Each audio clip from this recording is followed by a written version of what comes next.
Shalom, selamat pagi, selamat bertemu kembali di dalam renungan pagi hari ini.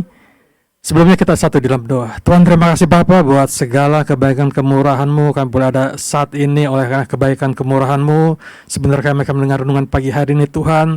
Biar apa yang kami dengar pagi hari ini boleh memberikan kami kekuatan untuk kami boleh tetap berjalan bersama dengan Kau. Di dalam nama Tuhan Yesus kami sudah berdoa dan mengucap syukur, haleluya.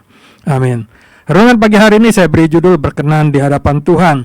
Kita akan baca di dalam Kejadian 4 ayat 3-5, demikian firman Tuhan. Setelah beberapa waktu lamanya, maka Kain mempersembahkan sebagian dari hasil tanah itu kepada Tuhan sebagai korban persembahan. Habel juga mempersembahkan korban persembahan dari anak sulung kambing dombanya, yakni lemak-lemaknya, maka Tuhan mengindahkan Habel dan korban persembahannya itu. Tetapi Kain dan korban persembahannya tidak diindahkannya, lalu hati Kain menjadi sangat panas dan mukanya muram. Kalau kita baca di dalam firman Tuhan Kejadian ini, kita lihat bagaimana Kain persembahannya tidak diterima, sedangkan Habel diterima. Kalau kita lihat mungkin secara pembacaan ini kelihatannya Tuhan itu gak adil ya. Kok Kain gak diterima, kok Habel diterima? Kalau kita melihat secara lebih seksama lagi, kenapa Tuhan tidak mengindahkan Habel, tidak mengindahkan Kain? Sepertinya Tuhan tidak adil. Apa sebabnya? Kalau kita lihat dari di dalam ayat 3 ini dikatakan, Kain mempersembahkan sebagian dari hasil tanah itu kepada Tuhan. Jadi dia memberikan sepertinya ala kadarnya. Dia tidak memberikan yang terbaik dari hasil yang sudah dia dapatkan. Sedangkan di sini dikatakan, Habel mempersembahkan kambing dari anak sulung kambing dombanya, yakni lemak-lemaknya, maka Tuhan mengindahkan Habel. Kita akan baca dalam 1 Yohanes 3 ayat 12, demikian firman Tuhan. Bukan seperti Kain yang berasal dari si jahat dan yang membunuh adiknya, dan apakah sebabnya ia membunuhnya?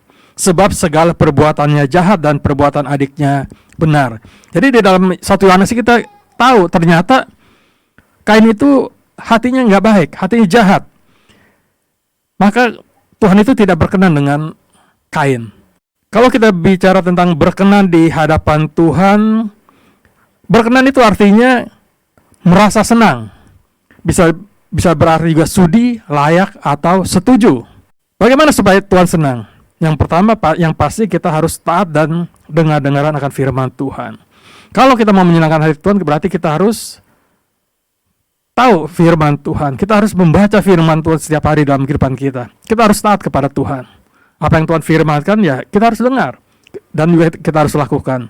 Yang kedua, bagaimana supaya Tuhan senang? Kita harus berlomba-lomba di dalam melayani Tuhan. Melayani itu mungkin kalau secara biasa-biasa aja semua orang kelihatannya melayani. Mungkin kalau dikasih tugas sama gembala atau sama kepalanya dikasih tugas ini mungkin dilakukan. Mungkin secara tubuh kita melakukan, tapi secara hati kita belum tentu. Hati kita, apakah hati kita mengasihi Tuhan? Ketika kita mengasihi Tuhan, maka pelayanan yang kita lakukan akan menghasilkan buah. Buah yang membuat orang diberkati dengan pelayanan kita. Yang ketiga, supaya Tuhan itu merasa senang, yaitu kita harus mempersembahkan hidup kita kepada Tuhan. Kita harus mempersembahkan hidup kita, apapun juga yang kita lakukan, apapun juga yang kita kerjakan, kita lakukan untuk Tuhan. Bukan karena kita merupakan kewajiban dalam kehidupan kita untuk melayani Tuhan, tapi kita harus mempunyai hati yang melayani, hati yang mengasihi Tuhan. Orang yang mengasihi Tuhan itu akan melayani dengan lebih sungguh-sungguh lagi. Orang yang mengasihi Tuhan ketika dia melayani, dia akan memberkati orang lain. Kita harus hidup kita berkenan di hadapan Tuhan. Kita harus hidup kita itu mempermuliakan nama Tuhan. Kita akan baca dalam Roma 12 ayat 1. Karena itu saudara-saudara, demi kemurahan Allah aku menasihatkan kamu supaya kamu mempersembahkan tubuhmu sebagai persembahan yang hidup, yang kudus dan yang berkenan kepada Allah. Itu adalah ibadahmu yang sejati. Jadi hidup kita kalau kita persembahkan, bukan berarti juga kita nggak dikasih kebebasan dalam kehidupan kita. Tetap kita harus, Tuhan itu memberikan kita kebebasan. Dia memberikan kita keleluasan untuk kita melakukan aktivitas kita hari-hari. Tapi Tuhan juga mau kita tetap setia kepada Dia. Tuhan mau kita mempersembahkan hidup kita untuk Tuhan. Ketika Tuhan senang, Dia akan memberkati hidup kita. Ketika Tuhan berkenan kepada kita, dia akan memelihara hidup kita. Tuhan tidak akan pernah tidak memberkati hidup kita. Ketika Tuhan merasa disenangkan, ketika Tuhan berkenan kepada apa yang kita lakukan, Tuhan pasti akan memberkati hidup kita.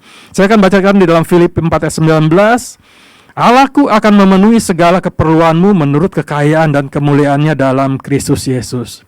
Jadi ketika kita berkenan kepada Tuhan, apapun juga yang kita lakukan, Tuhan pasti akan memberkati. Karena apa? Ketika kita melakukan sesuatu, kita melakukannya untuk Tuhan. Kita melakukannya untuk menyenangkan hati Tuhan. Biar firman Tuhan renungan pagi hari ini boleh sekali mengingatkan kepada kita bahwa hidup kita itu harus berkenan di hadapan Tuhan. Kita harus layak di hadapan Tuhan. Kita harus mengasihi Tuhan dengan sungguh-sungguh.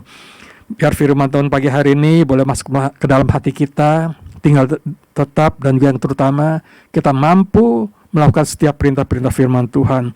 Amin. Mari kita satu dalam doa. Tuhan, terima kasih Bapa buat pagi hari ini, buat renungan pagi hari ini Tuhan. Biar kami boleh berkenan di hadapan-Mu ya Bapa. Biar kami boleh layak ada di hadapan-Mu yang kudus Tuhan. Karena kami tahu Tuhan, ketika kami hidup, kami mau hidup kami Tuhan boleh memberkati banyak orang ya Bapa. Terima kasih Tuhan. Hanya di dalam nama Tuhan Yesus kami sudah berdoa dan mengucap syukur. Haleluya. Amin. Terima kasih, Tuhan Yesus memberkati.